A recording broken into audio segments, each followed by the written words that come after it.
أما اليمن يا أخي عجائب. أما هذا البلد أنا ما قاعد تشبع أرض الله.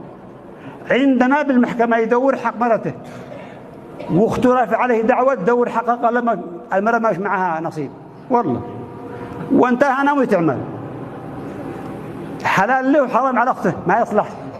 عجائب، ما يشتيج ممنون. ها كيف يعني المرأة ما تورث ندي حقنا لها عشان تدي لزوجها، وانت بالمحكمة دي تشارع لك 5 سنوات من حق ما ندي تدور حق عمته ومرته. الله يكتب أجرك.